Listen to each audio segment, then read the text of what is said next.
కేటాయించాలి. రాష్ట్ర బడ్జెట్ లో విద్యారంగానికి 30% నిధులను కేటాయించాలి. రాష్ట్ర బడ్జెట్ లో విద్యారంగానికి 30% నిధులను విడుదల చేయాలి. పెండింగ్ ఉన్న స్కాలర్షిప్ ఫీజు రియంబర్స్మెంట్ వెంటనే విడుదల చేయాలి. పెండింగ్ ఉన్న స్కాలర్షిప్ ఫీజు రియంబర్స్మెంట్ వెంటనే కేటాయించాలి. బడ్జెట్ ప్రభుత్వ విద్యారంగానికి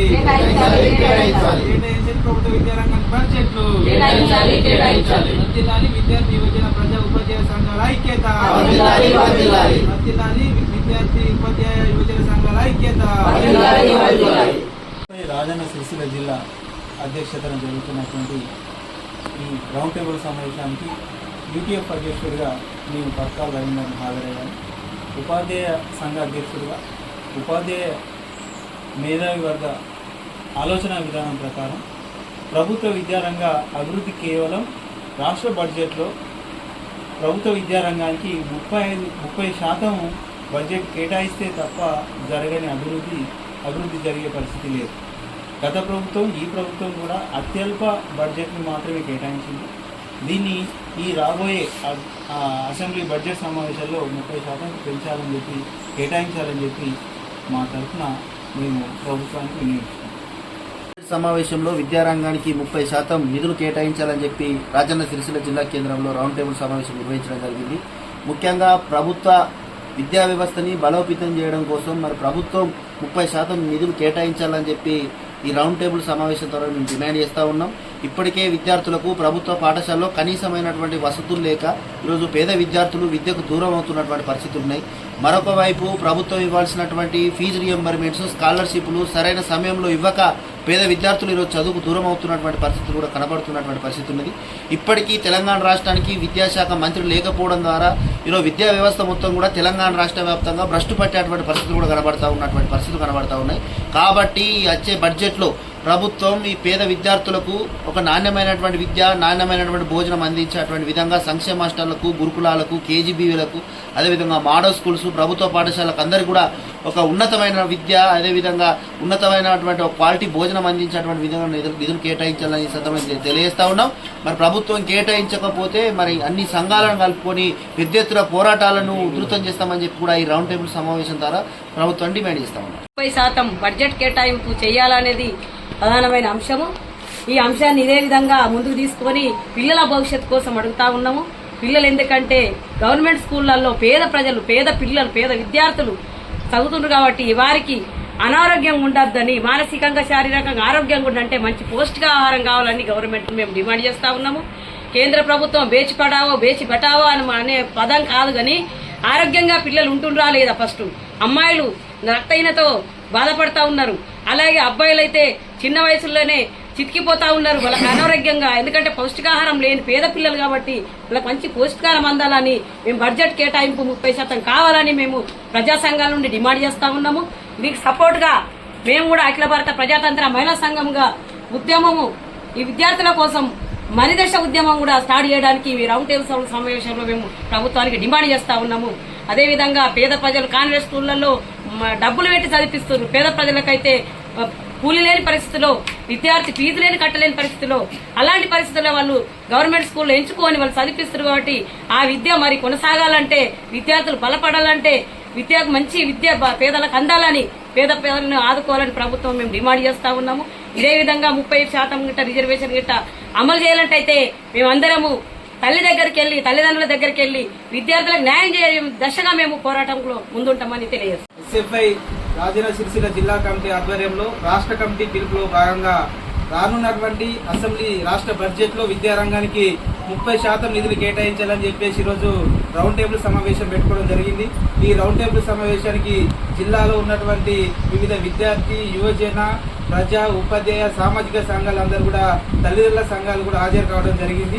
మరి ప్రధానంగా ఈ తెలంగాణ రాష్ట్రంలో విద్యారంగం రోజు రోజు నిర్వీర్యమైపోతా ఉంది. ఈ కాంగ్రెస్ ప్రభుత్వము విద్యారంగాన్ని సరిగా పట్టించుకోవడం లేదు. ఈ వచ్చేటువంటి బడ్జెట్లోనైనా విద్యారంగానికి 30% నిధులు కేటాయించి ప్రభుత్వ విద్యారంగ పరిరక్షణ కోసం కృషి చేయాలని చెప్పేసి కూడా ఈ రౌండ్ టేబుల్ సమావేశం ప్రధానంగా ఈ రౌండ్ టేబుల్ సమావేశం డిమాండ్ చేస్తా ఉన్నాం. అంతేకాకుండా ఇప్పటికే ఈ కాంగ్రెస్ ప్రభుత్వం ఏర్పడి సంవత్సరం గడిచిపోతా ఉన్నా ఇప్పటికి కూడా విద్యాశాఖ మంత్రి కేటాయించలేనటువంటి పరిస్థితి ఉంది. కాబట్టి వెంటనే విద్యాశాఖ మంత్రి కేటాయించాలి.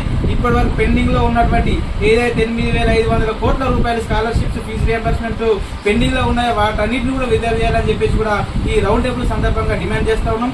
అదేవిధంగా ప్రభుత్వ విద్యారంగానికి అధిక నిధులు కేటాయించాలి, ప్రభుత్వ పాఠశాలలో చదువుతున్నటువంటి మధ్యాహ్న భోజనానికి కూడా నిధులు కేటాయించాలని చెప్పేసి ఈ సందర్భంగా డిమాండ్ చేస్తా ఉన్నాం. ఈ విద్యారంగ పరిరక్షణ కోసం ఈ జిల్లాలో ఉన్నటువంటి అన్ని విద్యార్థి, యువజన, ప్రజా, సామాజిక, మహిళా, తల్లిదండ్రుల సంఘాలను కలుపుకొని రానున్న కాలంలో ఇంకా పోరాటాలు ఉధృతం చేస్తామని చెప్పేసి కూడా ఈ సందర్భంగా డిమాండ్ చేస్తూ ఈ యొక్క రౌండ్ టేబుల్ సమావేశానికి వచ్చిన అందరికీ కూడా ప్రత్యేకమైనటువంటి ఎస్ఎఫ్ఐ రాజన్న సిరిసిల్ల జిల్లా కమిటీ పక్షాన ఉద్యమాభివందన తెలియజేస్తా ఉన్నాం. ఆధ్వర్యంలో తెలంగాణ రాష్ట్ర ప్రభుత్వము బడ్జెట్లో 30% నిధులు కేటాయించాలని రాజన్న సిరిసిల్ల జిల్లా కమిటీ ఆధ్వర్యంలో జిల్లా కేంద్రంలో రౌండ్ టేబుల్ సమావేశం పెట్టడం జరిగింది. వారికి కేవీపీఎస్గా సంపూర్ణ మద్దతు తెలియజేయడం జరుగుతుంది. ఎందుకంటే నిధులు నియామకాల ద్వారా ఈ తెలంగాణ పెంచుకున్నాము. అత్యధికము తెలంగాణ ఉద్యమంలో విద్యార్థులు అనేటోళ్ళు బలిదానం కావడం జరిగింది. కానీ నిధులు నియామకాలు అనేటివి అంకెలకే, పేపర్లకే పరిమితమైన తప్ప అవి పూర్తి స్థాయిలో ఖర్చు పెట్టడం గత ప్రభుత్వం కావచ్చు, మార్పు కోరుకొని ప్రజలందరూ కూడా కాంగ్రెస్ ప్రభుత్వం కోటేసి ఈ ప్రభుత్వం కూడా అదే రకంగా ఉంది. ఒక విద్యాశాఖ మంత్రి లేడు. నిధులు అనేటివి ఇప్పుడు గత పక్కపొంటి రాష్ట్రాలు చూసుకున్నట్టు కర్ణాటక కావచ్చు, కేరళ కావచ్చు, ఆంధ్రప్రదేశ్ కావచ్చు అత్యధిక నిధులు కేటాయిస్తూ కొద్దిగా గొప్ప కేటాయిస్తూ కానీ 6-7%, 8% మన రాష్ట్రంలో నిధులు కేటాయించి ప్రభుత్వ పరిరక్షణ విద్య ఎట్లా ముందుకెళ్తుందని సందర్భంగా అడుగుతున్నాం. అత్యధికము ఎస్సీ, ఎస్టీలు, బీసీలు, అత్యంత పేద బడుగు బలైన వర్గాల ప్రభుత్వ పాఠశాలలో, ప్రభుత్వ విద్యాలయాల్లో చదువుతారు. వారికి కనీసమైనటువంటి సౌకర్యాలు లేవు. గతంలో మన ఊరు మనబడి అనే కార్యక్రమాలు ప్రభుత్వం చేపట్టింది, కానీ ఎక్కడ కూడా పూర్తి స్థాయిలో అవి సక్సెస్ఫుల్ కాలేవు. ఎందుకంటే ఇంకా కూడా నిర్లక్ష్యం గురవుతున్నాయి. ఆ నిధులు కూడా పూర్తి స్థాయిలో రాలేని పరిస్థితిలో ఉంది. అందుకని మేము ఒకటే చెప్తున్నాం, ఎస్ఎఫ్ఐగా ఈరోజు వాళ్ళ డిమాండ్ అనేది 30% నిధులు కేటాయిస్తే ప్రభుత్వ విద్యారంగాన్ని కాపాడిన వాళ్ళు అవుతారు. ఒక పక్క ఈరోజు స్కాలర్షిప్లు, రియంబర్స్మెంట్ కావచ్చు, అనేకమైన పేద పరుగుల విద్యార్థులు మొత్తం కూడా రియంబర్స్మెంట్ మీద ఆధారపడి చదువుతారు. అవి కూడా రిలీజ్ చేసే విధంగా ఈరోజు రాష్ట్ర ప్రభుత్వం ఉండాలి. ఎందుకంటే ఈరోజు దేశ భవిష్యత్ అనేది మొత్తం కూడా విద్యార్థి దశ నుంచి మొదలవుతుంది. కాబట్టి ఆ విద్యార్థుల నిర్లక్ష్యం గురై చేస్తే మేము ప్రజా సంఘాలుగా, విద్యార్థి సంఘాలుగా, ఉపాధ్యాయ సంఘాలుగా అన్ని రకాలుగా మేము తెలంగాణ ఉద్యమం ఏ రకంగా ఉద్యమించినామో ఆ రకంగా మళ్ళా ఆ ఉద్యమాలు అనేటి తెలంగాణకి, ఈ ప్రజలకి చైతన్యానికి కొత్త కాదని సందర్భం తెలియజేస్తూ రానున్న బడ్జెట్లో 30% నిధులు కేటాయించి ప్రభుత్వ విద్యారంగాన్ని కాపాడే దిశగా ఈరోజు ప్రభుత్వం ఉండాలని ఈ సందర్భంగా డిమాండ్ చేస్తున్నాం. ఏర్పాటు చేసినటువంటి రౌండ్ టేబుల్ సమావేశానికి జేవీ అధ్యక్షుడిగా సంపత్ కుమార్ నేను అటెండ్ అయి చెప్పడం ఏమనగా, రాష్ట్ర బడ్జెట్లో, రాష్ట్రం కేటాయించబోయే బడ్జెట్లో విద్యారంగానికి 30% బడ్జెట్ మేము డిమాండ్ చేస్తున్నామని చెప్పి విశాఖగా చెప్పారు. దానికి పూర్తి మద్దతు ప్రతి వ్యక్తి నుంచి ఉంటుంది. కానీ బడ్జెట్లో పూర్తిగా అత్యల్పంగా కేటాయించి నిపుణ భారతం, నైపుణ్య భారతం కావాలని చెప్పి మోడీ గారు ఒకవైపు చెప్తున్నారు.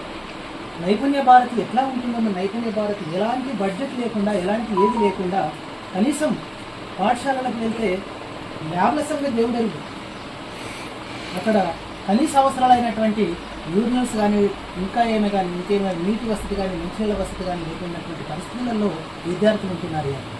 స్కాలర్షిప్లు లేక భోజనాలు సరిగా లేవు, మెనూ ప్రకారం భోజనాలు పెట్టలేకపోతున్నారు. ఇవన్నీ జరుగుతున్నాయి. కాబట్టి మనం నిపుణ భారతదేశాన్ని తయారు చేయాలంటే ఆరోగ్యవంతమైనటువంటి విద్యార్థులు, ఆరోగ్యవంతమైనటువంటి యువత కనుక ఉన్నట్టయితే నైపుణ్యం కలిగినటువంటి నాలెడ్జ్ ఉంటుంది. ఆ నైపుణ్యం కలిగినటువంటి విద్యా వ్యవస్థ ఉండాలని చెప్పనుకుంటే, ఆ విద్యార్థులు డెవలప్ అవ్వాలనుకుంటే బడ్జెట్ అనేది చాలినంతగా ఉండాలి. ఆ చాలినంత బడ్జెట్ ఉంటే ఈ విద్యార్థులకు, ముఖ్యంగా గవర్నమెంట్ వ్యవస్థ అంతా కూడా పేద వర్గాలది కాబట్టి గవర్నమెంట్ విద్యాశాఖ అంతా కూడా ఉండేది ఏంటంటే దాని ఉన్నదంతా కూడా ఎస్సీ, ఎస్టీ, బీసీలు, అది కూడా ఫైనాన్షియల్గా వీకర్ సెక్షన్స్ అందరూ కూడా ఈ గవర్నమెంట్ పాఠశాలలో ఉంటారు. కాబట్టి వాళ్ళందరినీ కూడా కార్పొరేట్ విద్యారంగంలో ఉన్నటువంటి విద్యార్థులకు సమానంగా తీసుకురావాలని చెప్పారు. అలాంటి విద్యను మనం ఇక్కడ అందించినప్పుడు మాత్రమే సమాన విద్యతో సమాన అవకాశాలు దొరికే అవకాశం ఉంటుంది. కాబట్టి లేని పక్షంలో ఈ గవర్నమెంట్ వ్యవస్థలో చదువుకున్నటువంటి పిల్లలు వారితో పోటీ పడలేక నిరుద్యోగులుగా మిగిలిపోయే అవకాశం ఉంటుంది. కాబట్టి విద్యారంగంలో ఉన్నతమైనటువంటి ఆదర్శాలు చెప్పేటువంటి గవర్నమెంట్స్ తప్పకుండా 30% బడ్జెట్ను ప్రవేశపెట్టి అది ఖర్చు అయ్యేటట్టు చూసి విద్యార్థులకు, విద్యా వ్యవస్థకు సహకరిస్తారని చెప్పి